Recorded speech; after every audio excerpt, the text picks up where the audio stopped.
700 cyclists took over the streets of Kigali this Saturday in a colorful social fun ride ahead of the 2025 UCI World Championships.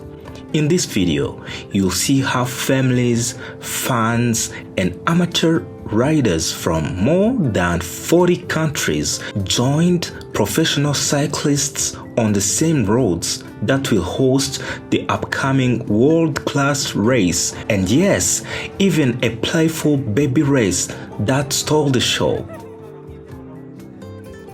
The ride followed a scenic route from Kigali Convention Center through Nyarutarama, Kabuga, and back to the city, giving participants a true taste of championship-level cycling.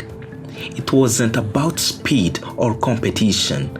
It was about celebrating Rwanda's growing cycling culture and the excitement of hosting the first UCI Road World Championships on African soil. This community event set the perfect tone for a historic week of racing, with Kigali ready to welcome the world. If you enjoy stories like this and want to experience more moments from Rwanda and beyond, don't forget to like, subscribe, and join the journey here on WaKera World.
Oh,